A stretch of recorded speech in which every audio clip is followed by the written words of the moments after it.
Ladies and gentlemen, boys and girls, to the broadcast here, the Kiev Major European Qualifier action continuing to come at you and Beyond the Summit coverage. Hopefully you guys have been enjoying it.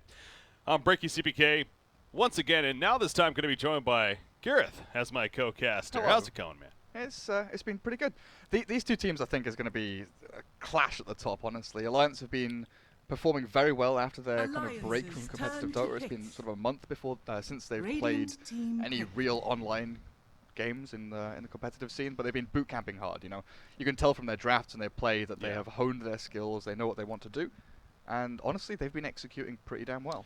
Well, I was stressing in the last broadcast that they've been underperforming of sorts. They have been a little bit disappointed with the results as of late. You know, they've been kind of finishing mid-tier, but which it's all right. I mean, we know the European region is tough, of course, but with the brand of Alliance, you know, when you think Alliance, you think obviously former TI champions and a team that's very, very good. I know this is a completely different roster, but I really think that this is kind of the biggest chance for them, obviously, so far yet, to kind of prove that, okay, they've had a lot of time now to practice. As you said, they've been boot camping a lot. This is the event that they can really show up. Obviously, advancing on would be big, but even if they just happen to do very, very well, I think it's going to be big for them. And they got a victory over Secret in the previous round here, as we saw, so that's a boost. That's the thing. You know, you've got the name associated to Alliance, like you're saying, but then there's also Cloud9, who have come up through the ranks, basically. Like a year and a half ago, 2 years ago, I can't remember what they were called, but the Danes were still playing together. You know, they played in the defense, they played in a bunch of qualifiers, and they looked okay. They looked like middling at best, right?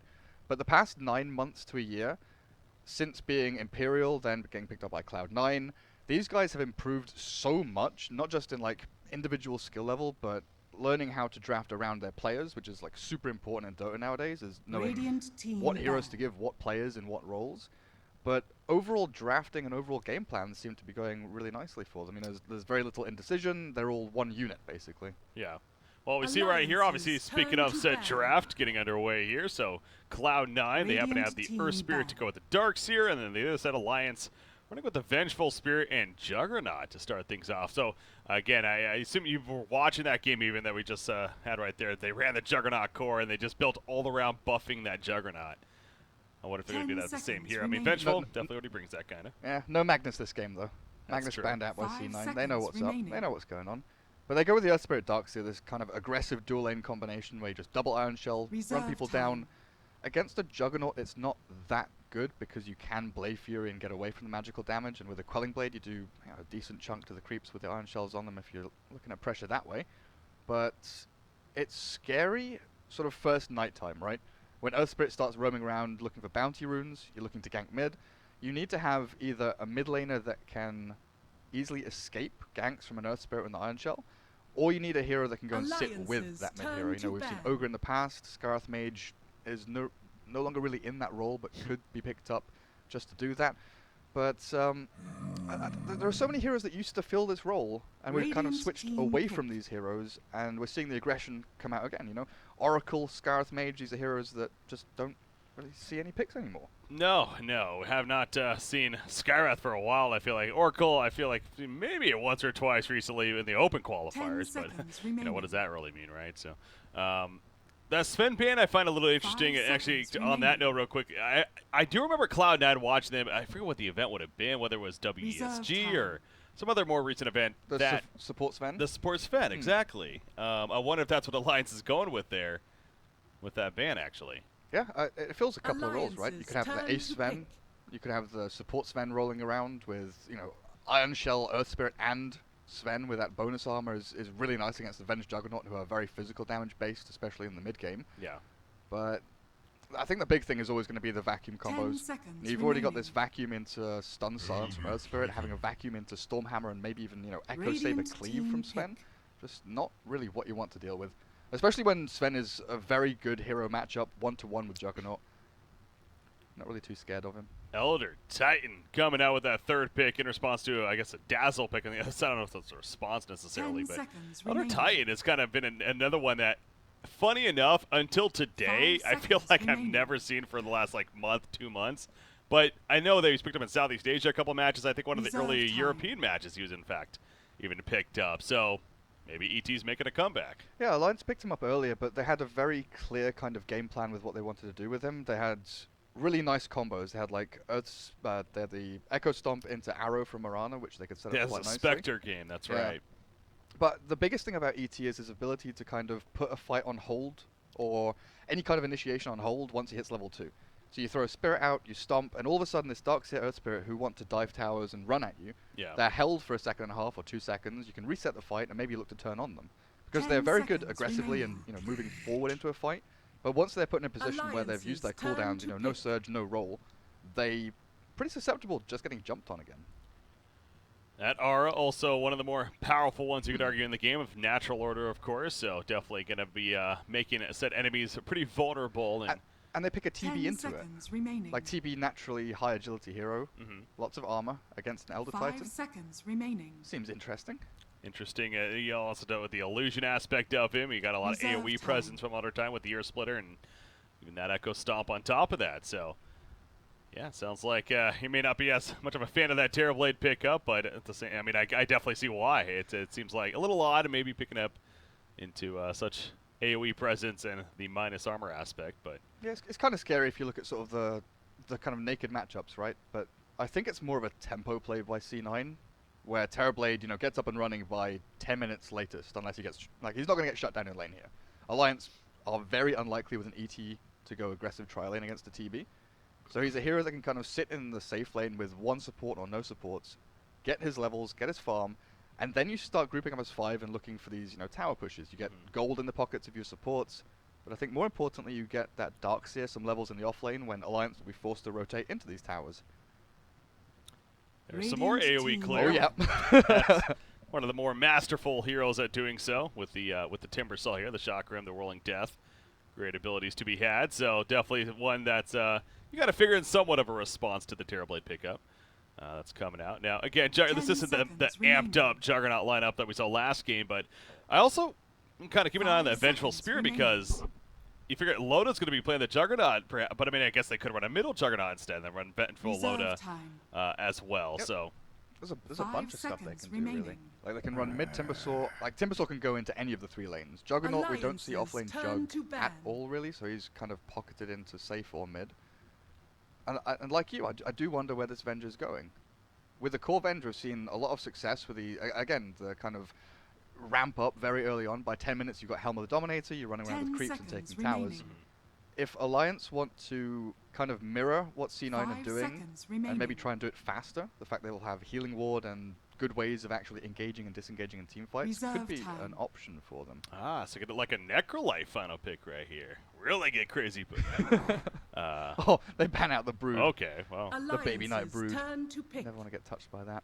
Oh, that would have been I feel like that would have been, I mean, I guess, I want to say that I feel like that would have been somewhat greedy of a choice, especially with the Terrorblade on top of that, who really kind of likes to soak up farm around the whole map too, but yeah, the cool thing with Baby Knight Brood mid is that he kind of creates space by drawing aggro. Like, because Brood naturally has very good matchups against like the majority of mid heroes, he forces supports to come off the side lanes, like peel into the mid lane, which then gives space to your Darkseer and TB in the off lane. Mid, huh? That's what he usually runs it as? Yeah. Okay. Interesting. Yeah, we saw a little bit in the open qualifiers. Actually, Bean Boys, the team that happens to be in this event, they ran it 2 or 3 times. Sexy Bamboo there ran it in the the off lane, and it was fun to watch. I mean, again, maybe the opponent's not necessarily as top tier, obviously, he just smashes them. Yeah, it's ridiculous how he plays his own game while the rest of the team plays another game, and they're both winning the game. Segmented Dota, yeah. Yeah. So, but not seeing it though. The final pick for Alliance, about 35 seconds remaining right here. Like, if they want a mid laner, I think Storm is pretty good this game. Being able to jump onto Dazzle, catch a TB off guard. Yeah. There's no hard lockdown outside of the Earth Spirit combination of Smash and Silence. It really depends what they want to do with that Vengeful though, right? Because again, that could be the support, and if it is, then maybe something like a Storm. But if it's more of the core, okay, well there's the answer. It is going to be a support Vengeful now. As Tinker. I like that much more than the Storm actually. Tinker is one of the natural hard counters to push strats or Terrorblade in general, having the Aghanim's laser bounce and refract off of the illusions. And again, he's a hero that can be very elusive. They've got literally 1 stun on Cloud9. Yeah, Earth Spirit's kind of their only hope for catching him right now, and I guess vacuum, you could say it's not necessarily Stun, but a pull-in, of course. There you go, Storm. Well, you knew they were coming with Storm on one of these teams, and I mean, once you pick the other. Once you pick Tinker, it's like, right, what are the options? We go Nyx Assassin or Storm Spirit, something that has catch, and C9 will be the ones that pick that one up. Storm Spirit does have plenty of catch. I mean, both of these teams have like great tower push, great team fight, but very limited catch, right? Yeah. Vengeful Spirit and Earth Spirit are the two spirits are the best heroes here on either team to actually find anyone and open up a team fight.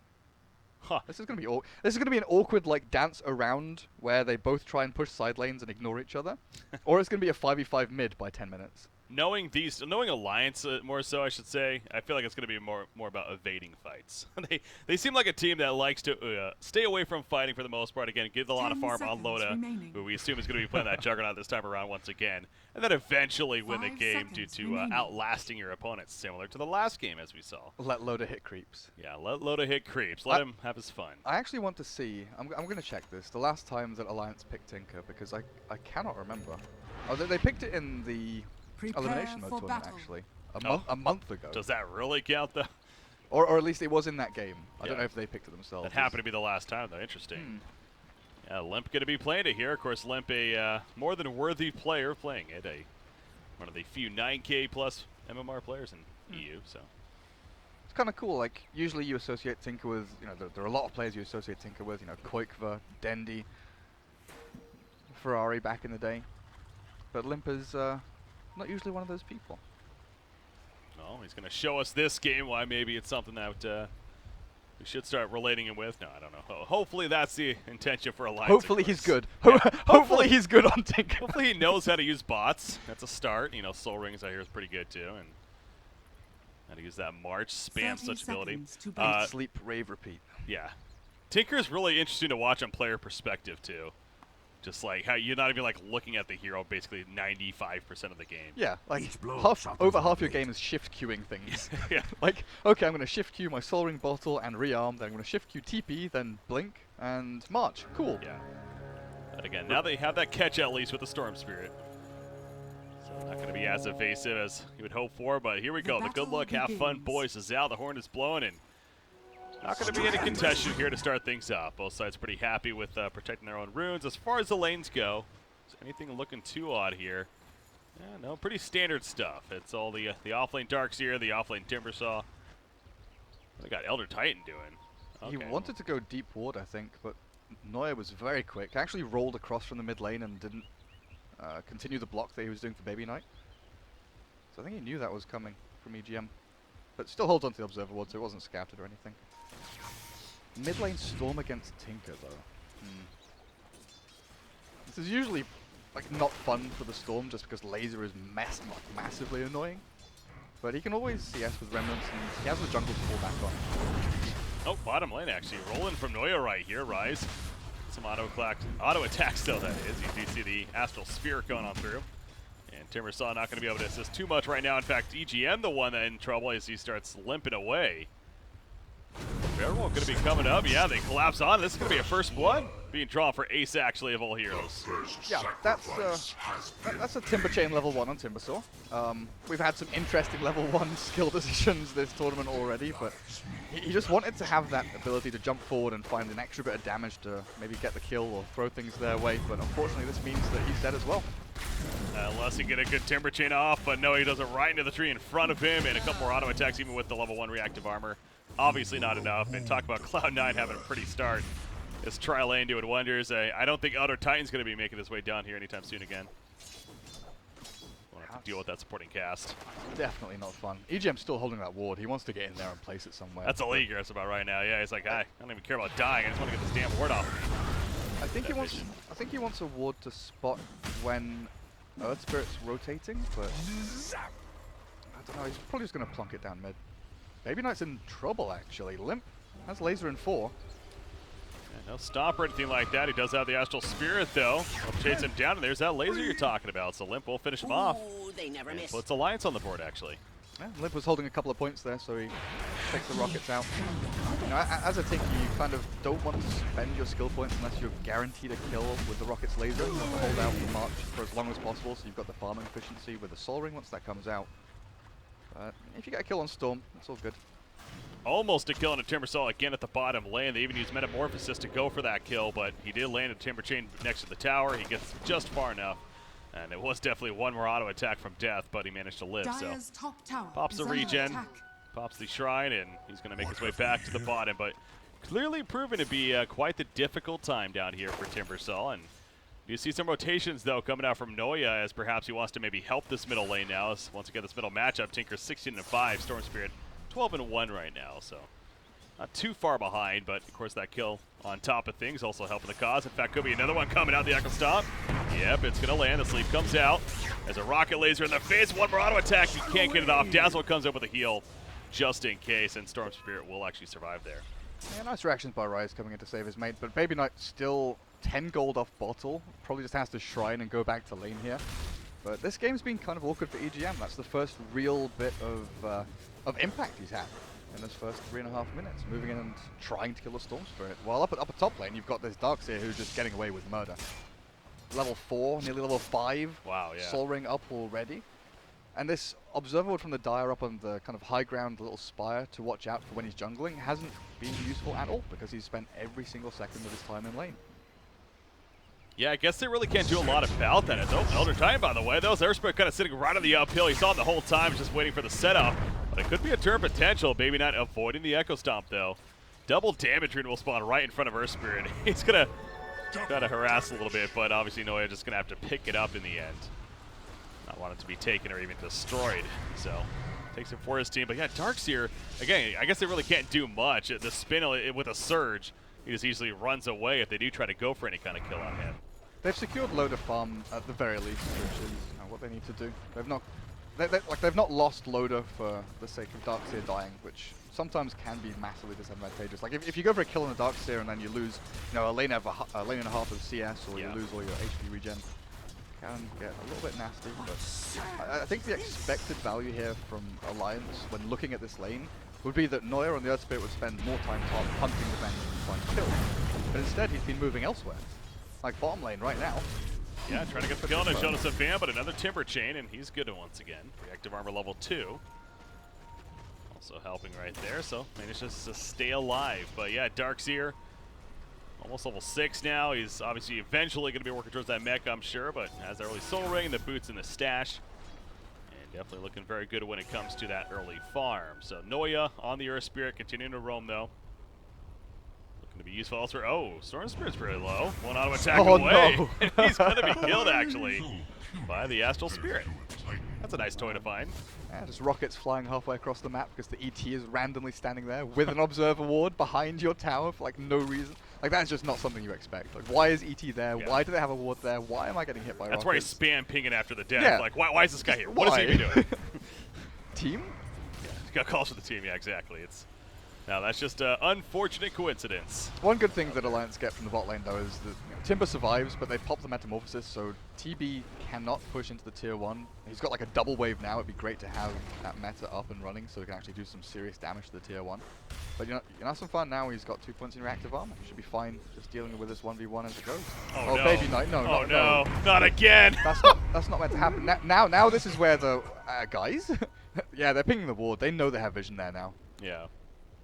Yeah, he saw. I mean, does that ward see to that? I guess it does. Yeah, he was catching like glimpses of him, if anything, with that observer ward that's placed there, and that's now really got to be frustrating for Storm Spirit because he's falling behind. He's 0-3-0 here. So that jungler said that he could fall back on because he has a disadvantageous matchup with a Tinker doesn't exist because EGM's there. Apparently, Elder Titan is the counter to Storm Spirit. the hard counter. The hard counter, as we see right here. No instant disable, no great damage sources, but you just follow him around the map non-stop. Somehow. Hey, you get him before level 6. Obviously, he's a little easier to kill. But now he is level 6, has that ball lightning, so the idea that Baby Knight should be a little tougher to kill. Definitely on board. But as you say this, he's going pretty aggressive right here. You do have Vengeful nearby, although running up towards the other team's shrine here is going to scout things out. They do have the aggressive ward, and Loda just meanwhile top lane, just again doing his free farm thing. Bottom lane, the port in actually from the Earthspirit again. They Iron Shell him on the way as well. Can't catch. Enough. Now level 3 reactive armor. I was actually going to say it's a bit weird that they decided suddenly that Earthspirit should go top to apply pressure to Loda's Jug, but it looked like it was just an Iron Shell and switch lanes. got Metamorphosis back up, so at least some chip damage will come onto this tier 1. Maybe even they can take it with a catapult wave. Vengeful's going to try to stall that with the Timber Saw. So with Vengeful here especially, the wave of terror spam. Radiant's top really trying to tower push is it under out, but as attack. you said, the catapult wave, a big creep wave here as well under Radiant's Titan though. fortified. And that will be more than enough of a hold, as the Echo Stomp in the background going to miss, but going to hit the creeps and still putting as much damage as they can into the tower, but are going to fall back here. Metamorphosis only going to last for so Dire's much bottom longer. tower is under That's really attack. well played by Alliance, honestly. Radiant's That's the top second tower is under Metamorphosis and still no attack. tier 1. Just stalling out and delaying. What'd I miss? It's almost inevitable full rush in for the towers. Actually, that's the third one, to be honest, because I think I remember using it very early on, trying to go for a kill that didn't come up. And now Timber, oh, he's going to get caught here. Timber Chain, he has another one coming up, though. Again, those reactive armor charges. He turns and fights. I love it. I mean, they probably hate it. It's probably annoying as hell, but it's just always fun to watch. And he's going to chase down the Earth Spirit right here. Oh, he's got him! He gets the kill, the Timber Chain to execute him off right there. The Echo Stomp going to miss on Ace, by the way, more so dodged, I should say. Timber's have level Shallow 6. Grave, he does. Timber's level 6 with a couple of 6 charges. He could maybe go back in. Well, Storm Spirit's going to be going in right here. Timber Saw, that is. He's a little bit too far away. They do have a Shrine to pop now, and that is going to heal them up. So Storm Spirit now in a vulnerable spot. He's dead. Maybe Mike going to get caught. The Shallow Grave, that's just going to delay the inevitable, though. Who gets it? It's yeah. CSF. Yeah. Baby Knight getting a little bit overeager. You can feel the pressure, right? You can feel the strain. He wants to get Call kills. that tilt. Mm-hmm. Yep. He really wanted to kill those 2 supports next to a shrine, which can easily be activated. Some may call that tilt. But like, if that play works out for them, you know, they get 2 kills, they get Storm Spirit all of a sudden up to, you know, like a third of the way towards Bloodstone. They then can apply pressure to tier 1 bottom lane. You know, it creates this knock-on effect. But the fact that they lose the Storm there isn't like a massive, you know. It's one of those risk-reward things. You get a lot of reward, and the risk is losing a Storm who's already been shut down quite severely. Who's now 0-4 instead of 0-3. So, yeah, I definitely see what you're saying right there, but that was a very big if, to be fair. Going to a shrine is usually never a good idea when it's activated, especially. Especially when you've used all of your mana chasing them with Ball Lightning. That's how Storm Spirit works, right? If you don't have mana left, then you just have to walk away, and that's where he's a lot more susceptible here. Once you're in, you're in. He is. So, well, Baby Knight, again, he's attempting to recover. I mean, he still wants to get that Bloodstone. Is it just that necessary, you think? Like, I guess what else could he go for here that he's fallen so far behind? Yeah, very rarely do we see the Orchid Rush anymore in Storm. It's pretty much always Bloodstone first. Because it tanks you up, gives you mana regen, and allows you to snowball, whereas Orchid is kind of one-dimensional. We need to kill. Like, we need to kill right now. It's kind of the same paradigm as when you look at sort of Midas versus Blink Dagger, right? The Blink, you buy it to create action right now, whereas the Midas is to create action later on. Speaking of action, top lane, they roll on in. This is a Smoke King up here. They figure, you know what, Loda, he's been having the free farm at the top lane. We're tired of that. And they changed that. Metamorphosis is up, of course, and this is going to be the tier 1 push now. Top lane as a transition right here, so we'll see if they can make it happen. Bottom lane, Baby Knight again. But this is Timbersaw, man. Not going to get the kill, and now Baby Knight again in trouble. The Timber Chain on through. He misses, actually, you're right. Goes for the turn kill. One more auto attack. Can't get it off, though, but the Wave of Terror will secure it. Saddest way to die is a Wave of Terror level 1, right? Yeah, level 1. How much damage is that? Like 30 damage. 45 damage. Oh, that's not good. But again, even going into the first place, it's so deceiving a Timbersaw, because you think like, oh, he's at half life. I might have a kill right here. Oh wait, his life is going up, and I'm doing damage. What's going on? But this is Alliance again, kind of playing intelligently. You maybe expect the supports to be lurking top. Watch the bottom lane, down here. He gets the kill actually on the JSF, and well, the Earth Split actually will finish him off right there. And now Baby Knight, can he finally get some revenge? It looks like he may at least get 1 kill, at least on an ET, or he better get that kill right there. There we go. He finally get something for his troubles. Oh, Baby Knight. But yeah, the kind of expected movement maybe there from the expectation of C9 for Alliance is to move up to try and wrap on the top lane, because they're pushing tier 1. They've put themselves in a weak position. Where's the ET? Where's the vent? Because they went off map for a good 30 seconds or so. You expect them to loop in behind you. You do not expect an ET vent to go and defend a Timbersaw bot lane. Nice Sunder right there from Ace to stay alive. Is it going to be enough to actually stay alive in the long run, though, is the question. The Centaur chasing 6 more seconds before the stop is going to be ready to go, but the Rocket, you need to see that coming from a mile away, and it's just, you have to accept death at that point. So say your prayers and down goes Ace bot right lane there. again. It's Timbersaw, though. I'm not even going to care about watching. He's alive. He's fine. But Baby Knight's there. He might dive. You know what? You're right. And we're going to go back in. And look at that. Noya's actually almost 10 as a result. Shocker, shocker. Three versus one. And the 3 is the one that almost dies in the end. Tinker's got boots of travel now. This makes things so much more difficult for C9. If they want to split the map at all, which is what they've been doing for the past 10 minutes, is have DS on one lane, TB on another, Storm on another, and then they move their supports between the 3 lanes one by one. But now it has to be a group up as 5 from C9 to deal with the Tinker. But their Storm isn't farmed enough. So they still need to split because they don't have the items they need. They've not quite got the mech. But once Hester Joe has that, I think they'll start to actually play as a unit. Yeah, seeing this Tinker, though, again, Lib's doing fantastic here with his farm. The net worth, he is second just behind Ace, actually, on that Terrorblade again, who does have that Dragon Lance, as mentioned. The Yasha coming along, going to send out some illusions, try to get the split push or push out the lane somewhat. But you got Tinker, but then, of course, Juggernaut is doing just dandy here as the Helm of the Dominator, the Ring of Aquila, the phase boots, plenty of build-up to work with for him. I was going to say, how's that Timbersaw progress looking? Yeah, he's owning. Soul Ring finished, and yeah, he is definitely owning here. So all 3 cores really are doing just fine here on Alliance side. That's the cool thing as well. You can, like, looking at net worth definitely helps show like who's in the lead and who's performing better in lane. But also looking at like what specific items people have can make a massive difference. Like over on the Radiant, they've got Dragon Lance and TB. Okay, pads out his stats, gives him better range, nice. Storm is building into Bloodstone, so it's these small incremental pieces, but none of them give him a massive like active ability to do anything. Whereas you have Helm on Loader for one of the creeps, you have BOTs for Tinker to move around the map, and you have Timbersaw building into what looks like it's going to be a hood. So you've got all of these kind of active components that can swing team fights drastically in the early stages for Alliance, versus kind of investments for the late game for C9. Yeah, you know, these are based items, and knowing that if you're going to be doing objectives together, definitely makes sense to have said items. And you know, an item that we actually saw last game, and I brought up before that I feel like maybe is a little bit underused, is drums. Hanskin actually got a last game on Ogre Magi. Potentially that could be a fun item too, again, for that idea of sticking together, of doing objectives early on. Do you think the item's good, or? I think Hanskin is like one of the very few players, especially support players, that still buy the items. We've seen it on his Crystal Maiden, his Ogre. A lot of other players have moved into Helm of the Dominator supports, as Timber gets initiated. Well, he has support coming in though too, so this is going to be interesting. Jonas Benny misses the Timber chain, the Magnetize up, he goes down. DC Tinker running in though, the Echo Stomp hits the illusion actually, and now Juggernaut realizing that's not the initiation that they want to have, so they do get the pick on a Timbersaw. They need to get this tier 1 bot with a Metamorphosis though. Like that's something they desperately need, is that extra, added extra gold for the rest of their heroes. They've got mech on DS, they've got the tools they need to kind of go in and fight. They're just going to chill for now and push out the creep wave. Obviously a little easier said than done with a March coming in.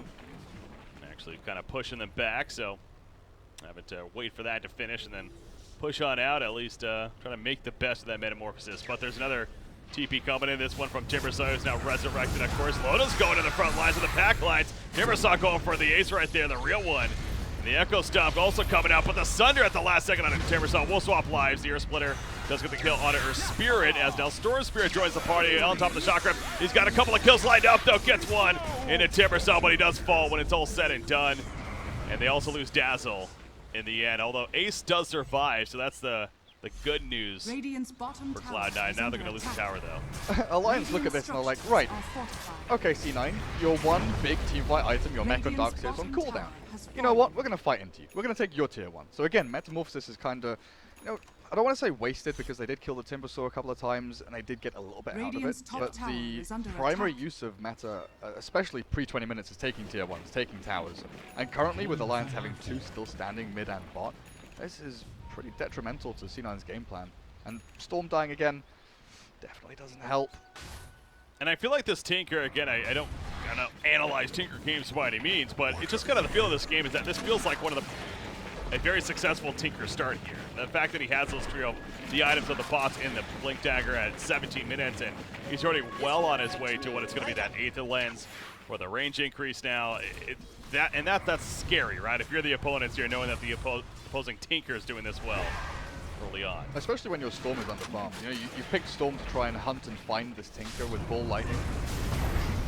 Oh, actually, vacuum wall combo in the middle lane. Another time will go down. Hanskin also going to end up falling right here, so at least Juggernaut will survive. Yeah, decent picks, and here's the 4-man group up. They have popped a lot of their spells, but they still hold on to Mech and Arcane and things like that. Now they've got this Shadow Wave spam out from Dazzle, but March of the Machines. Yeah, but the Tinker counter pushes here, so yeah, I don't think they're going to be able to. You stressed that point just about a minute ago here. I mean, the fact that they only have one tier 1 kill at 18 minutes with all these metamorphoses being used by Ace is very unfortunate, but that no doubt is part of it. The Tinker is now online and the counter push is real. So you group up 4 heroes to push mid, you even bring your Storm Spirit across to maybe look for a fight. Tinker just TP's bot lane. He shoves a wave bot lane, he's back towards mid, he's clearing out creep waves.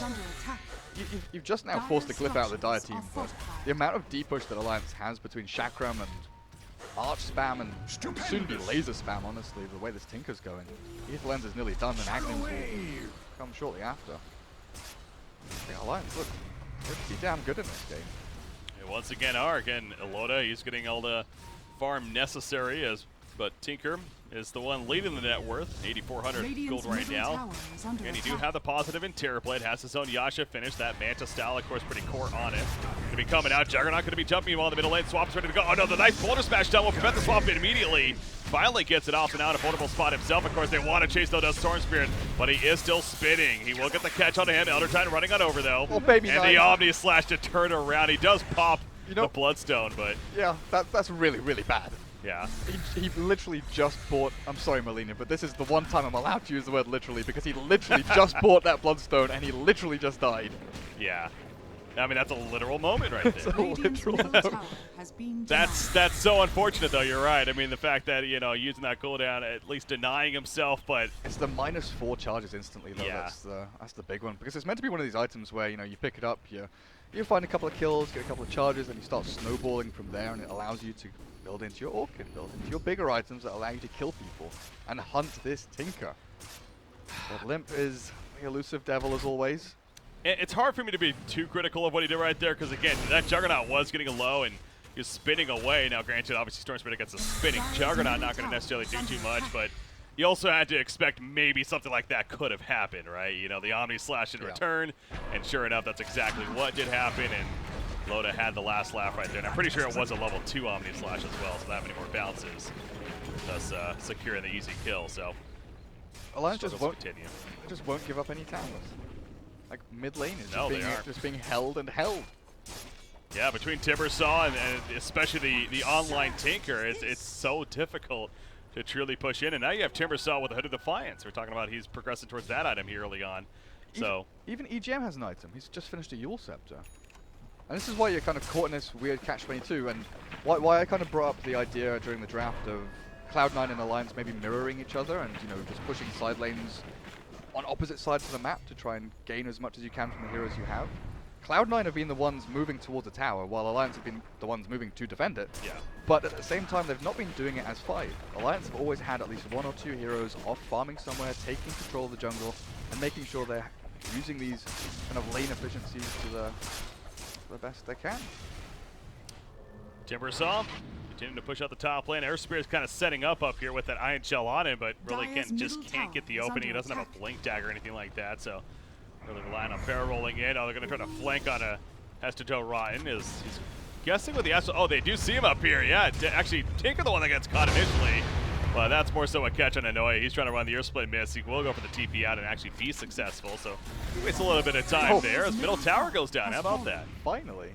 I just needed a haste rune, you know? Yeah. It's the haste rune and a distraction at the top lane. Too bad you don't get a Bloodstone charge for killing a tower. Poor baby knife. Buff, please.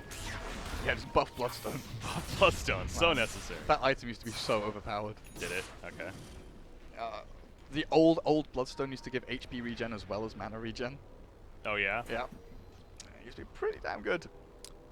Well, he does hit level 15, and honestly, comparing to other players in this game, yeah, he's level 15 with Juggernaut. So I mean, maybe that's kind of recovered here. It's surprising as it is almost to say.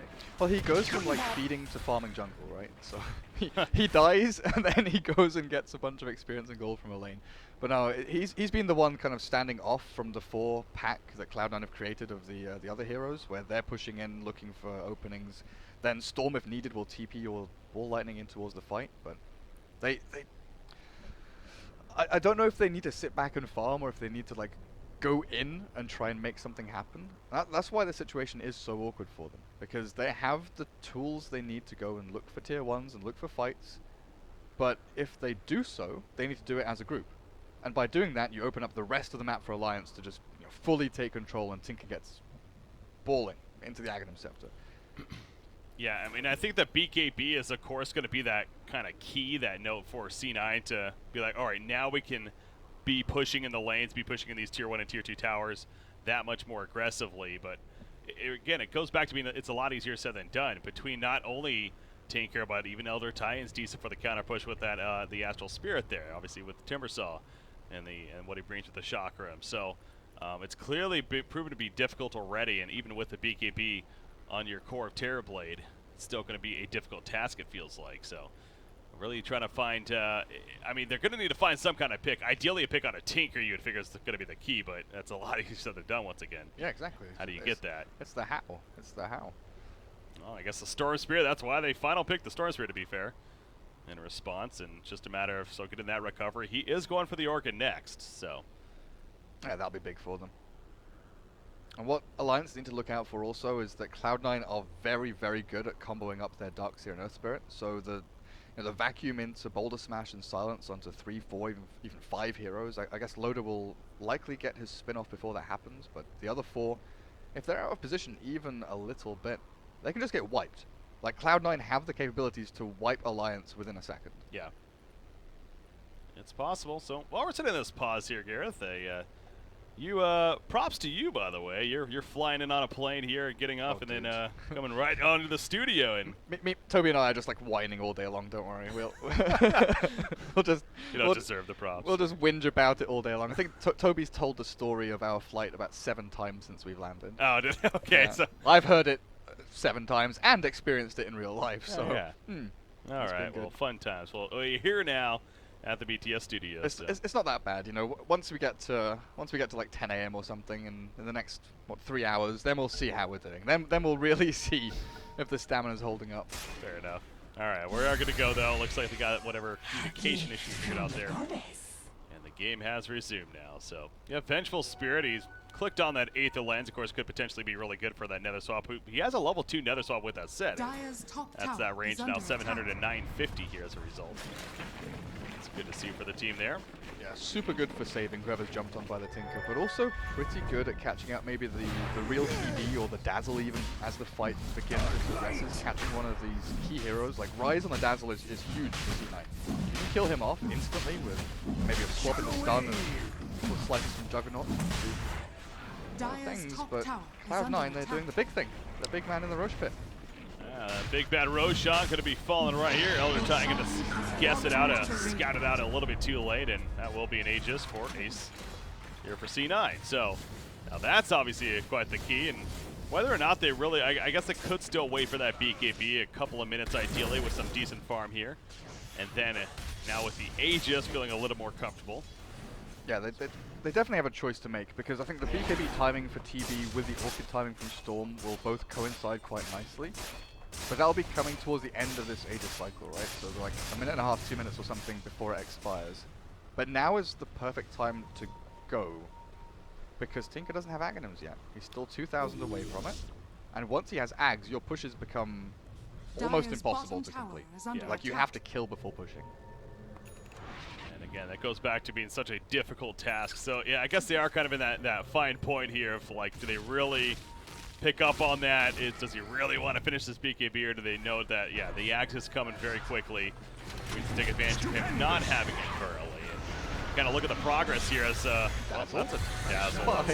He went on a PGG warding mission. That's an easy counter ward. It's like, I wonder what a Dazzle's doing way over here. Is he smoke ganking someone? By himself. By himself? Get that weave up, you never know. Could it possibly be? Is this? No, it's just a ward, okay. Oh. Yeah, easy counter ward right there for Alliance and a hero kill. Throw it in for good measure, so. But yeah, I mean, the Axe, it's coming. He needs less than 2,000 gold before he has it. And it looks like at this rate, C9 isn't necessarily forcing any issue. So my guess is before they really start pushing here, he will have that Axe, and obviously the difficult task will continue. Yeah. That's that sad feeling when the Timberstorm enemy team has more Bloodstone charges than your Storm. I think the only way they can kill Timber like feasibly is actually with Sunder. Like get Timber low HP, or get TB low HP, then Sunder onto the Timber and try and kill him. Between Bloodstone, Hood, and Raindrops, there's just no way. Quite difficult. We got Timbersaw. He was harassing Ace a little bit, trying to prevent some efficient farm from him, but obviously not worried about being too vulnerable himself. Up here, Dark's here, hunting out a little bit with the Storm Spirit, but not going to find any victims. And they'll go retreat mode again, though. You see the rolling death. Where's Rise going? He just goes and places a sentry near the shrine. The instant TPs. 2 of them. 3. The Tinker's there as well. They really don't like when Rise goes on warding missions. No. It was just a sentry. They want to keep it dark here on the dire side of the map. But and speaking of that, though, he was able to get one up here in the dire jungle, which has been there now for a little bit. So mission accomplished on that one. But I mean, the sentry is in range, by the way, of this observer ward. However, it's about to wear off a 10. Okay, he does snipe it out right there. Bounty, double damage room. Baby Knight picks it up. There's a chance to make a play here. I wonder who their big target is after Tinker. Like, Tinker is obviously, like, target #1. I'll take that as tribute. He is not allowed to lose. I mean, maybe the Vengeful, because it takes away the swap option. I think that... And he's easier. Because Because you're not going to kill Timbersaw quickly, so. And ET has a Yule Scepter, so he's got some. And then there's Juggernaut with a spin, and just obviously protecting him. It so has yeah, to be the Venge. I think Venge was the obvious answer. Like pop the Venge and see how things go. But here we go. It's pre-Tinker Axe, right? 200 gold away from it. Finally getting something done, but still walking into March. Do they have Pipe of Darks here? It's got Hood. Courier? What is it? Courier? Oh, no. Again, one of these kind of, it's always hard to tell if it's like a lapse in decision making or if it's just the way the game is going. Having these items that need to tie in together at specific times, Pipe, Hurricane Pike, Orchid, Bloodstone, Mech. Cloud9 needed them to be in sequence almost perfectly to actually get the job done, whereas Alliance can just, kind of piecemeal pick up an item here and there and not really worry too much about needing required timings to actually go and take objectives. Yeah. It's a lot more, like, relaxed for Alliance. Like, the onus is definitely not on them to do stuff. Oh, yeah. I kind of feel like that was similar to last game to an extent as well in their matchup there. They felt somewhat relaxed. They were dealing with a lot of split push, which could happen here from Cloud9, of course, with that Terrorblade. And obviously Terrorblade, when it comes to scaling, most certainly he can be very scary and can definitely be a dangerous hero to deal with. And in fact, he has the Eye of Scotty now coming along at 5,100 gold saved up. So there's that of a little bit of a concern perhaps for Alliance, but ultimately, yeah, they feel comfortable, I'm sure, with the pace of the game. The net worth chart actually suggests that Cloud9's ahead, but again, a lot of that being Terrorblade. Most certainly from there. But you have a Juggernaut now, the Mage Star. You have to have something else, right? Something to be delivered. It would be the Maelstrom. Yeah, that makes sense there. Nice. So yeah, Ace makes the decision to switch off BKB and into Skadi, because the Aegis is gone now and Storm Spirit has his Orchid. This is perhaps go time. Oh, they still need the Pipe on DS. He's been trying to farm so heavily for the past like 2 minutes or something. Just needs to finish Pipe before they can go anywhere. Rise went on another mission, and he actually gets one down very aggressively right there, so well played. And TP's out. Yeah. Nice. TP's to safety. All the way back to base, actually. I figured you could have actually TP'd to the shrine and probably met up with the team here, to be honest. But well, they try the Timber bot lane, but Loda's ready. Oh yeah, no, this is scary for Storm Spirit. You do not want to commit to that. He falls back immediately. Again, he's not solo killing a Timbersaw though, so almost seems silly to try there. It does open top lane a little bit, but Alliance will have TPs to retreat. And guess who has Axe? Oh yeah, the Tinker Axe. Timbersaw, oh, he's chasing. Has to go Ryan. Will pop the surge right there to try to buy his distance. You got throwing out the boulder smash. So Did they off to the side? They sure did. Yeah, watching the chase up here with Timbersaw, and sure enough, the Omni Slash ends up cutting through Ace. He does not have a buyback for 50 seconds. Locked him down below them. And that all comes from Baby Knight thinking that he can pressure the Timbersaw away, but unable to actually join the proper fight up at top lane. Now, Timber has a Lotus Orb fully complete as well. So even if you wanted to like Orchid this Timber to make sure he can't do anything in team fight, you can't do that anymore. You're gonna purge it off and maybe even just debuff whoever gets hit by the Orchid in the first instance anyway. Yeah. That item like that item like hard counters C9. It's very strong overall. How does that work with the Sunder? As far as reflecting? It would just bounce back again. It's like basically nothing happened. Okay, that's what I figured. Timbersaw just going to farm up the middle now, and yeah, with Ace dying right there, obviously stalling quite a bit. I mean, he did finish the Iascati at least, but yeah, that's kind of curious. Yeah, that's right. He was going the BKB, but then figured to go the full-on Iascati here first, which he ends up finishing, but now he still has the BKB queued up. It's like in previous patches, buying an early BKB, when we used to see Jarkot go up, people would just like rush BKB and end the game within like 15-20 minutes, right? But as patches have progressed, it's become more and more like a game of chicken. Stupendous. The earlier you buy BKB, the worse position you're in, basically. Like the later you buy BKB, it's like, right, I've got a 10-second BKB, it's 50 minutes into the game, this can win a team fight and potentially win the game. I think the sweet spot is like 30 to 40 minutes is when you kind of want your cores to be picking up BKBs after a bit of, a few stat items or a few damage items. So Ace, I think, made the right decision going Scotty on BKB. Here. Now that he has his Ags, he's going for a Lotus Orb himself. As you said, it's actually going to be a powerful item in general against C9 right here, so why not get multiple of them as Noya, he's trying to catch the Tinker, but again, he's kind of by himself, so you don't really know what the game plan would have been, but... I think I've only seen Lotus Orb Tinker once. Yeah? And it wasn't even a professional game. I think it might have been Miracle or someone in some pub game. So not typical, okay. But that's just how strong Lotus Orb is this game. Yeah, I mean, it's pretty good, but like, you can definitely spam it out. Like you can rearm Lotus Orb and spam it out on people. That almost seems too defensive, though, right? Like, again, it's back to the mindset that they have time, I guess, as you were suggesting earlier, that they're not necessarily in a rush, they're in a calm place. But why not get more of the greedier item? Why not get that Scythe, to help you lock down? I think it's the fact that right now we've been saying this for like the past 10 minutes, but Cloud9 eventually need to do something, right? They eventually need to put their front foot forward and go and make action happen. With Limp, he would either... Oh god, he might get caught, actually. Not one of the first times. No, he gets away initially. Now, Baby Knight's out of mana. Oh no, he kind of has support nearby, but they don't really want to commit to this.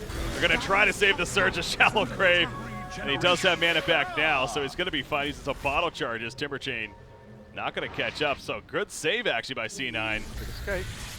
Not done just yet, though. Storm Spirit going to make his distance. Darkseer, he's the one in trouble. He'll Blink Dagger away, though. And he is going to TP out. Very good escape overall by C9. And again, back to the point during the draft, neither team has any really great catch or stuns, right?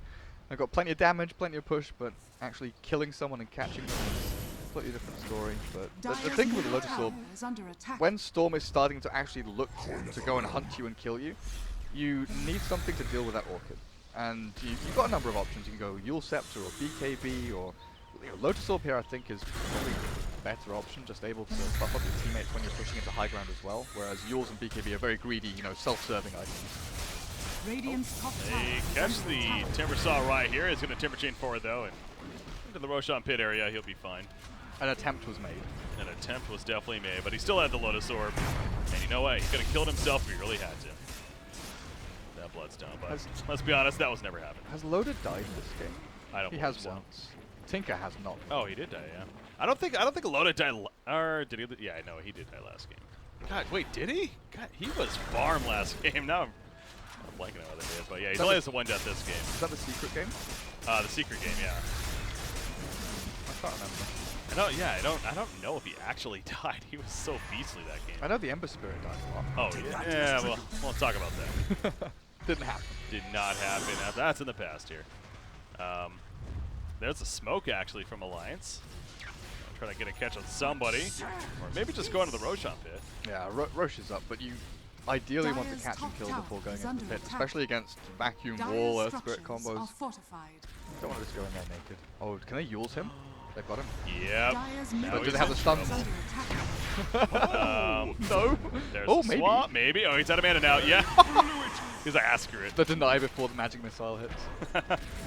He knew it.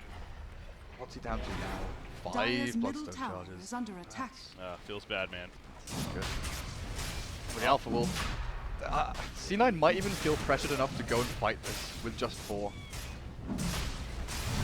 Like, if they feel that they are good enough to land like a 3-4 man vacuum wall with Earth Spirit combo, then sure. Oh, there you go. Where's the follow-up though? The FPS is dropping, that's for sure. But here we go with Ace now, Metamorphosis, and yes, he gets a quick kill onto the support. Vengeful Spirit. ET's also gonna fall. Roshan, while dealing with the Timber Saw, the Ear Splitter comes out, but or Shatter even, but not gonna really hit anyone right there. Ace will split up with his some illusions. I don't think Core is just yet though, dead just yet though. That is. Timbersaw just does not care. Yeah, he's just kind of laughing at them from a distance. So now that's the big worry of Alliance got. Vacuum wall are down. Terrorblade Metamorphosis lasts for another like 15 seconds or something like that. So they wait it out, go back into Roche again. if C9 want to try and fight, you fight them. By wait it out, Timbersaw is just taunting them almost. Reactive armor stats. Yeah, he's like, all right, I'll take that. Here goes the very aggressive Omni Slash bouncing around. Lip gets a double kill with the lasers. No sun and down goes Ace. No buyback either. Oh my gosh, that laser bounce was absurd. Double kill, and then what can you do? Yeah, with their combos down. I mean, the reset from Alliance was perfect, really. Go on, Rise. Go on, Baby Knight. Yeah, Rise got this. That was early. Good grave. Shallow grave, Jazzle, not the same story though. Go on, Baby Knight. Shrine and in. Maybe not. Tinker has no mana, but still manages to zone him away. I mean, they're definitely fighting. They are trying to stall this and stop it even from happening. But obviously, yeah, it was. As long as Alliance played it smart, it was never going to happen, and that's exactly what Alliance did. Their supports got picked off with that big wall combo, and rather than kind of panicking, feel like that they had to force into a fight like teams maybe would do, just reset. Yeah, that's why they're not going to do anything else. I think that's the biggest thing we've noticed from Alliance's games today, is that they have been a lot more crisp and kind of playing together as a team as they have ever since TI3. We've always seen a few issues here and there where one player will wander off and do his own thing, but every single movement, we're not talking about just micro teamfight decisions, but every like macro decision as well. Which lane do we go to? Where do we smoke to? Do we sit behind Timber? Do we sit behind the Juggernaut? Do we help the Tinker? Everything has been very crisp and clear cut and well executed. You heard it here first. Alliance TI7 champions. I wouldn't go that far. But I honestly think they are. I thought that's what you were suggesting there. So far, I think they are one of the better teams we've seen today. Absolutely. That I 100% agree with. And again, if this keeps up, they are going to be 3-0, which will, of course, reflect that as well. So here they are pushing into the tower, and again, that reactive armor going to be add up due to tanking on the tower. And what do you do? How do you hold this? It's the same question we continue to ask, but yet have not found an answer. The combo ready to go, but Lotus Orb going to reflect that actually, and Rise like, crap, he's slowed. Oh, they also have the Jugger spin to stand at the tower and hit it without taking any damage or anything either. Yeah. Difficulties. Kind of retreat. What's going on top lane? Storm Spirit, he's trying to do the split push here, as you'd expect. He does have his BKB. He's dealing with Tinker though, and obviously that's. Storm does no tower damage. Like maybe he finds a Tinker kill and Tinker just buys back and TP's bot while they take racks. Dire's top tower is under attack. Timbersaw going back in. The tower just about dead. No fortification. They're going to go for a combo. No, just a vacuum. They made it out right there. No wall though. Not really the biggest response, however, from Alliance. Again, being patient. There's a swap out. The wall comes out with a swap out front. The Vengeful Timbersaw. Now the Lotus Orb up. The ulti from ET from the back lines. They have Blink Omni Flash in a second if they find a target to go on. Maybe the Storm Spirit? No. I've got no high ground vision. A little bit scared about who's behind. Rise with the Grave at hand will always be ready to stop the aggression. But they've taken tier 3 and they can move on to Shrines. Yeah. Again, this is very similar to the last game. It really is. I remember that They were very methodical with pushing into the bottom lane specifically. As, oh, what's going on down here? They do get a catch, actually. Now it's on Timbersaw, though. Can he die with that Lotus Orb up, especially? He has the Heal Scepter. And that support is coming in to Timberchin. He's still alive. ET gonna try to help where he can with the Echo Stop. And now here's Loda. And here's the return damage. Baby Knight, he's forced to ball lightning away. Timbersaw is even coming back in. Full retreat now for C9. That's a raid boss, man. So that's a no. That's quick answer I'm just gonna go with a no. They cannot actually kill him. Ace, maybe if he lets himself die almost right here, then Sunders him. Yeah. Vacuum backwards. All right, they're going for it. Metamorphosis. He does have Sunder still. Noya, meanwhile, barely survived with the Shallow Grave, but Lotus Orb again up on the Timbersaw, and he's just fine getting pulled back in. They did kill Loda. Our Handskin now going back in. Actually, Loda will onto Terror Blade. Is trying to Sunder at the last second. Gets it off. The Omni Slash bouncing around. Not enough for the kill, though. And they are keeping the kite, so this hold is actually pretty successful so far from Cloud9. Now Juggernaut's being locked down. This would be a permanent death here. Yeah, he's staying dead for 80 seconds now, so victory for C9. Ace is somehow still alive. And he's going to stay alive because of that Shallow Grave, if anything. In fact, they may finally kill Timbersaw. Dazzle goes down. What am I saying? No, they're not going to finally. He's like, no, down goes Baby Knight, actually. And they're going to still go back in without this Juggernaut even. Okay, that seems really greedy from Alliance. Bloodstone charges, please. Baby Knight. Oh, no. Is he even going to kill him? Oh, my God. Yeah. Suicide? He's got it. Yeah. One Bloodstone charge. One. Wow. I mean, so we were just praising Alliance and how they've been playing this so smart, but that was a little too much hanging around, it felt like. And I mean, it was well played by Cloud9. You can't take away from what they did there with their defense in the end. And even though they couldn't really kill Timbersaw for most of the fight, they eventually found the openings on Juggernaut. Yeah. Once the Omni Slash has been used, Aegis is gone, and Tinker, like, there's these key moments in fights when Tinker will TV back to regen mana full, and then TV back in. Cloud9 realized the opening for themselves. They just went in. They saw one opportunity and thought, right, we have to go in at this point, and Ace did so well to hold the high ground there, like using the terrain to his advantage, just sitting on top of the ramp, making sure that the melee Juggernaut couldn't get in range, making sure that he's not going to get jumped by the Timbersaw. But once this Abyssal comes out for... Wait, hang on, is Loda going Buster before Abyssal? Or maybe it's just a Talisman of Evasion casually against the TB illusions. I think it's very good. But yeah, once the Abyssal comes out, that means Storm and TB potentially die before casting any of their big spells. Or even worse, if the TB is dying just after using Metamorphosis. Yeah, I mean, you got TB, speaking of that, the MKB again is being worked on here, so with some evasion kicking in, gonna really just counter that right away. Of course, that MKB pickup. Scythe has been finished by Tinker, so talking about the idea of maybe getting a little more aggression for Tinker. Well, Limp agrees finally and gets it here. Definitely gonna have some nice lockdown as a result, trying to specifically on the Terrorblade, I'm sure. Do that prime target, if not the Storm Spear. Zapping around in these fights, but yeah, I mean, this is where Terrorblade, though, kind of talked about this earlier, that I know I'm not saying that he's going to be farmed out to the point where they could just start pushing and win this game by any means, but you get another fight like just happened right there, especially with Juggernaut going down with no buyback, then maybe they can be counter pushing pretty effectively here on C9 side. But Tinker, I guess, is going to be a staller for that, or continue to be so. Yeah, TB is definitely one of those big swing heroes. You win a team fight and suddenly you take in the enemy's base and it's just all gone. But the trouble is getting across this river. This now, when TB gets one illusion into the river, is like the first time Radiant have been across into the dire side of the map in like 10 minutes.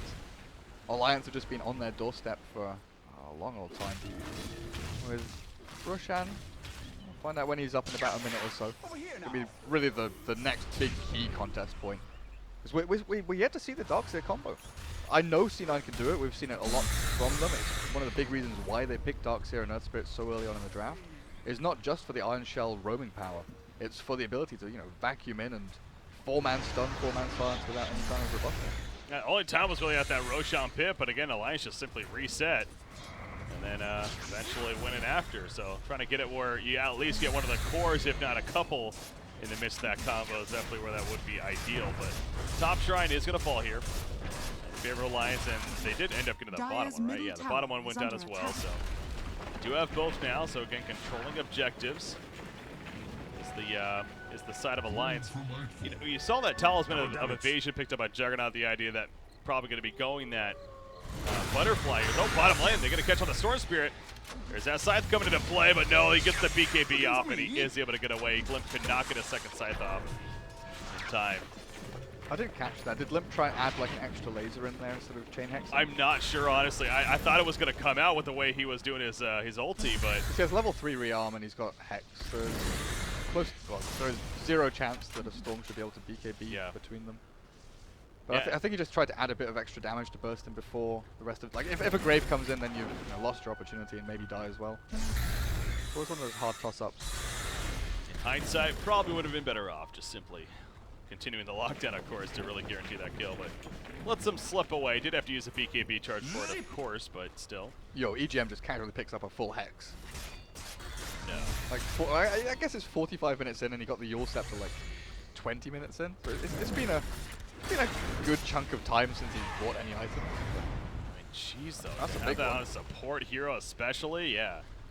That's having 2 Scythes now, including one that's going to be recharged constantly from the Tinker, obviously. So that's all of a sudden that lack of lockdown is not so much lacking anymore. They've negotiated their way into some lockdown by buying it. just gonna buy some hexes, guys. Shopkeepers. That's the cool thing about Elder Titan, right? Is there are no items he requires. You know, he's not a hero that's locked into item choices. He can go whatever he wants. You know, we used to see Sol Ring Tranquil's Yules, we've seen Blinks, we've seen Sides, even the Aura build. We used to see the Vlads and the kind of Solar Crest and stuff like that were great on ET. Did they have many auras with that said? I guess they got the Helm of the Dominator, but other than that, not too much to work with. I think Venge might pick up a Vlad's or something soon. Like, Vlad's is so good for pushing high ground. But I don't think they have anyone who can buy AC. Like, Juggernaut can, but he's slot starved already, which is why I say that he's unlikely to. So maybe ET looks for an Assault Cuirass as well. Yeah. Oh yeah, that's right. Timbersaw does have the Defiance. He never ended up getting that pipe here, actually. Just the hood. And now he's going to the Yags and wants that second Chakram here. So good for clearing TB illusions. What biggest reason you think? Why isn't he finishing a pipe? Just not necessary? I don't think the rest of his team are too scared of magic damage. Because most, like, how to explain this? I guess the key bits of magic damage that are going to be coming at you are either single target, so you don't need the pipe anyway, or they will come all at once, like the vacuum combo with Earth Spirit, that you won't have time to use pipe anyway. So I think pipe is kind of a wasted slot or a waste of gold to buy into. Like, it would be good if you preemptively pop it and push high ground with it. That's probably one of the only good uses of pipe here for Alliance. Roshan's up. They've been checking this several times. Obviously, the Illusion will spot that too for Cloud9, so both teams are aware. Alliance, however, heading right towards the middle. They did have smoke. It's going to be popping out here, and they're going right towards the middle tier 3 tower. So now you have a reaction time for C9. Just getting back, they're going to have to start TPing. And tier 3 already dropping pretty quickly. Is the fortification going to be running out? And that's at least going to be the tier 3 tower. Radiant's middle barracks. Did they just not have TPs or what? Okay, yeah, finally tier plate's coming in too. It took forever, it felt like. That's on cooldown. I wasn't quite sure what Alliance is doing. Like, whether the commitment would actually come in. Tier 3 drops, still no racks taken. That Melirex is relatively low HP, but committing further for this as Alliance is such a risky play when Roshan is up and ready for you to take. I like that. I mean, if anything, Cloud9 was looking to be in the better spot to maybe flank around and do Roshan, but... Sort of taking dire jungle, posturing, getting high ground, getting ready, and then all of a sudden they're knocking at your door at your tier 3 in your barracks. Alliance baits them back, and they get something out of it, and now they're also stealing Roshan for themselves. And the ET Spirit's just running around scouting people, stopping them from initiating, cancelling blinks. C9 want to go, they've got to go now. I mean, they definitely want to. In fact, there's a wall combo, only catches a couple, not the greatest. And they just quickly retreat, so hey, we saw this before. This is where you pause and you go, what happens next? Yeah. The game of, well, what do we do? Maybe try to kill Roshan. Oh, that puts you in a bad spot. No, Ace trying to get out of the Earth Splitter. He gets the center off the last second. He will manage to stay alive. Timbersaw getting low himself as well, but Juggernaut trying to sit on top of Ace, but now with the Metamorphosis and the BKB, Loda feeling in a vulnerable spot. Storm Spirit is picked off in the background, by the way. No buyback to be had. They do get Juggernaut killed. Oh, that is huge. It's core for core, and they also get Tinker on top of that. Taken out. That stops his streak right there, and now Jonathan, will they actually kill? He did buy back, you're right. They do not want to go to this Roshan. They will not kill Timber Saw, but Tinker, he is going to persuade them from doing Roshan, actually. Ace is just hammering people. When he came out of there, Sundered popped BKB, turned to fight. He's even got Sundered ready again. Oh, if they go in for this. Oh, he's hexed. He is hexed. He wants to steal the Roshan. The shallow grave is going to keep Sunder. alive, though. He can Sunder Can they from kill 0 Roshan HP? in time? He's going to stay alive with the Yules. to throw out. No, he will go down. Well played right there by Alliance. Taking him out of the end. They kill Dazzle, and they're going to get Roshan when it's all said and done. The 0 HP Roshan at the end. Wow. Oh, boy. What a finish to that fight. Do you want to protect the Aegis? No, it's going to be picked up by Timbersaw. And now Hanska will get the cheese. Yeah, I mean, I like that decision. He still has 25 seconds. You don't want to risk a ninja attempt, so. Just get it on Timbersaw and now push. But yeah, what a reset right there. I mean, both sides playing that very well at points, of course.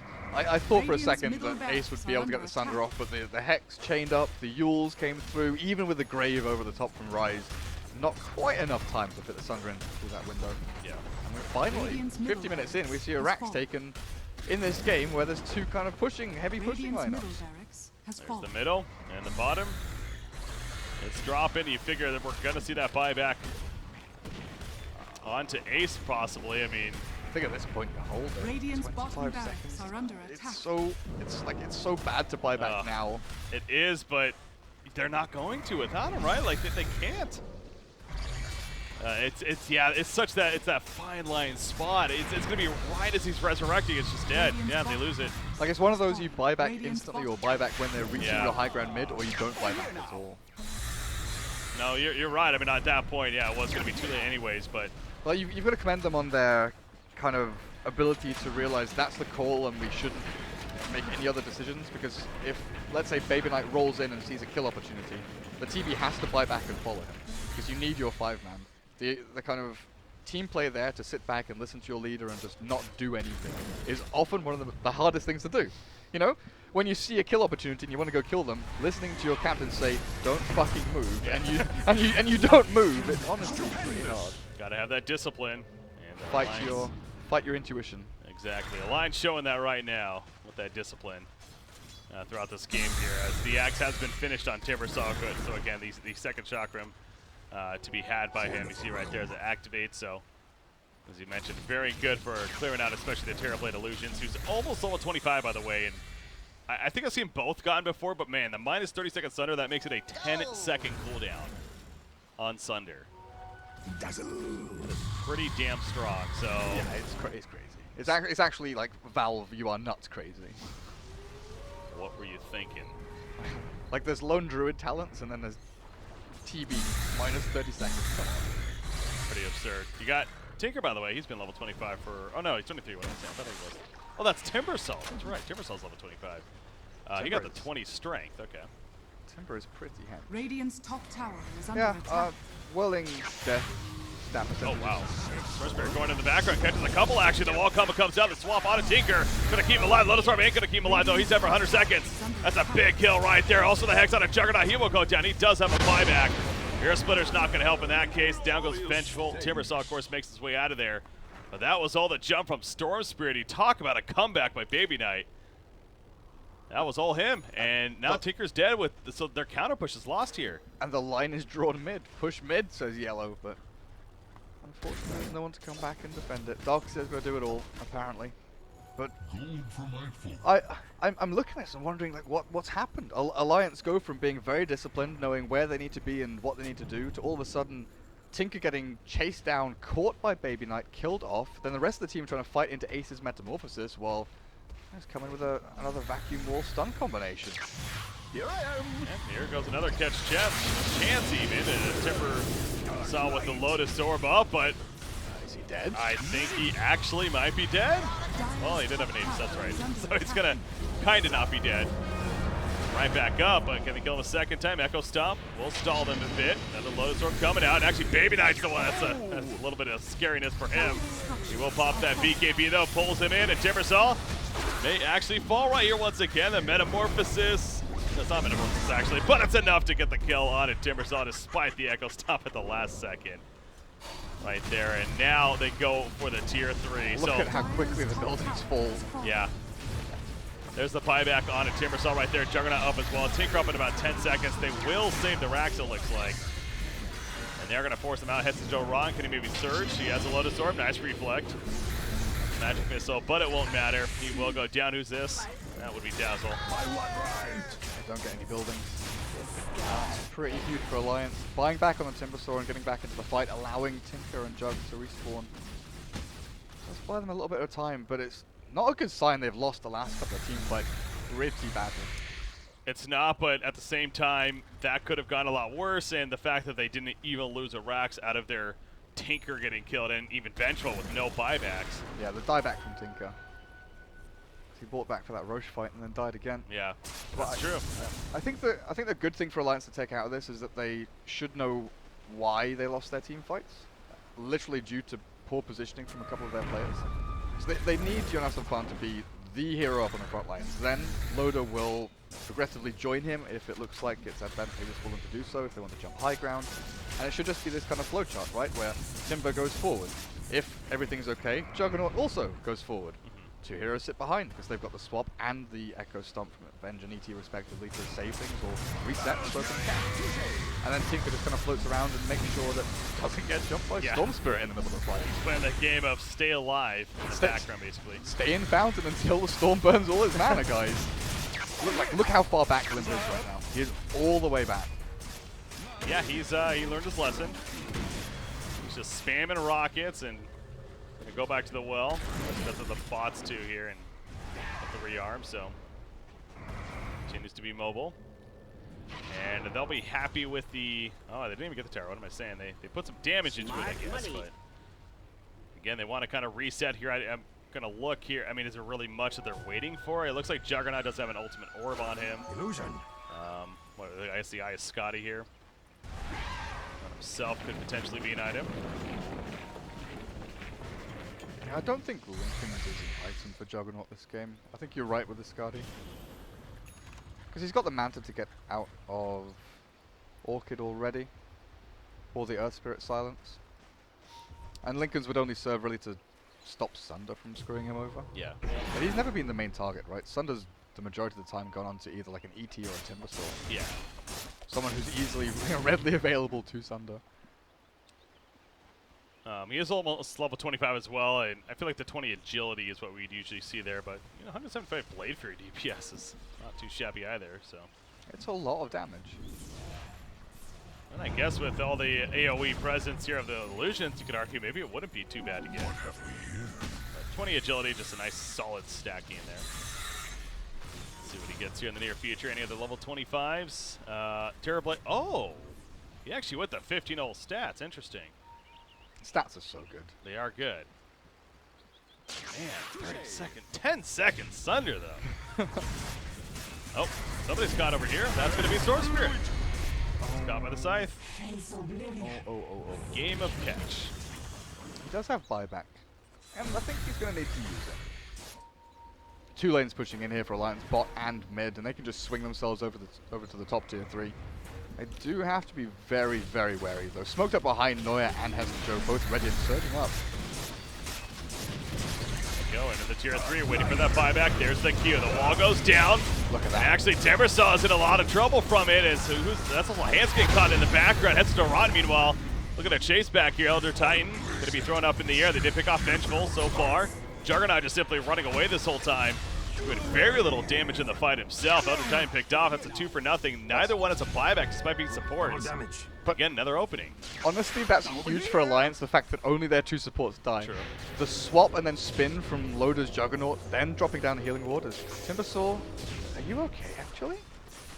Oh, wow, yeah, I was looking to push out the bottom lane. Timbersaw's going to get jumped initially, but the Omni Slash will cut through Dazzle, and Earth Spirit actually will roll away onto the uphill.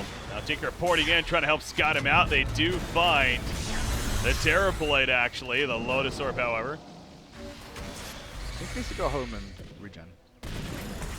Yeah, probably wants to get that life pool up. But yeah, the disengage from Alliance was like superb there. we finally see the vacuum wall, Earth Spirit combo, even with the Magnetize, they jump in, they find a ton of damage, but the swap back, the saves, everything just delaying that fight a little bit too much for Cloud9 to actually get the kind of final blow on someone to find that clincher. And with Roshan respawning right now, actually. The Mud Golem dies, but the little babbies will give their lives for a little bit of reconnaissance. Well, vision there, the notification of that, he is sure enough up here. So Juggernaut, the Ice Scotty, is ultimately finished. He does have enough for a buyback on top, of course. Would be, I want to say, the 4th Roshan kill. But really, what matters is that the cheese is now on it. Yeah, they had the first one with cheese was the last one, I think. So this is the 4th one. Coming out for the wave of terror, and this time Cloud9, they're too busy pushing out the bottom lane, kind of sitting scared in their base. Obviously, they have very little vision to work with, although they do have a decent ward up here behind Roshan Pit, but gonna get there probably too late. Do they try this? The weave goes in. Oh, it's so close. No, JSF gonna pick it up, and now Storm Spirit, a pretty bad fight, gets done immediately, but he will be fine. The wall getting kind of zoned in the bot. The illusions have been spawned. He'll step in the air for Elder Titan. Timbersaw going forward, though, in the background. ET himself is going to end up falling as the spirits collapse onto him. Ace, though, he still has that metamorphosis. The supports are picked off, though, again. Timbersaw trying to make it out of here. He does have the Aegis still. And the Timber Chain, no, he gets pulled in as he's going to use it. Maybe activated. Meanwhile, here we go. And Tinker jumping back in. The Omni Slash onto Hester Rotten. And down goes Darkseer. Timbersaw is going to fall right here, but he's going to come right back up. Tinker, meanwhile, he gets caught up in the front lines, but Loda goes in to save the day. They get the turret kill. And now Ace, he's in trouble. He still has his Sunder, though. Loda has no TP. There we go. The Sunder comes out, but yeah, Loda's in a bad spot, isn't he? Tinker's going to port on top of him. What? With the buyback, but Loda cannot get down for one more second. He does have a Blink Decker now. There we he go. won't jump in. He gets down, and there's Spirit. Gonna feel that pain. Down goes Ace. Okay. Triple kill for Loda. That got scary there for a second. What is going on? What is happening in these team fights? Yeah. Ridiculous stuff, honestly. There's swaps onto heroes that shouldn't be getting swapped. There's like graves onto heroes that shouldn't be getting graved. Well, I think he actually chose to jump up there to kill whoever was on. Yeah, Loda definitely wanted to like get up there and do some serious damage. It's just kind of awkward how then he was stuck up there. Against the TB as well, who's like hammering you from the low ground. Yeah, that was scary. Look at the rockets from a distance as Timbersaw's pretty deep in here, but Loda, he is going to be able to finish off at least the tower. It's another rack are exposed, obviously, and you got Terrorblade. That's a blue. Oh, that's a real Terrorblade. What am I saying? Splits up, uses the Sunder, and now they want to go in onto Timbersaw. Tinker, though, he's coming back in. He'll join the fight once again. ET. Stomp hits a couple, actually. Oh, the Shallow Grave barely saving Earth Spirit in the background. But now he doesn't have it to maybe save the Terrorblade. If he gets caught, Earth Spirit still will die. No buyback for him. All 5 are up. So, did you see who got the cheese in the last fight? I have no clue. It looks like it was like eaten at some point. Yeah, no, it definitely was. Oh well. It might have been Ace. No, maybe not Ace, but God, yeah, no. It's not here anymore. It's That's gone. the point. Maybe someone denied it in the pit or something. I don't know. Refresher though for the Darkseer. Double Hex, double Vac, double Wall. Okay. This could be big for them. Yeah, maybe catch them off guard right here, figuring, okay, the wall's on cooldown, you know. Once that wears off, we're going to be pushing in, and all of a sudden, another wall comes out, so. That is potential. Even preemptively grieving now. So maybe grieve after the pressure comes out as well. This is the last stand for C9 in this game. It feels like the last lane of racks. They've not got Cliff. Next on a Juggernaut.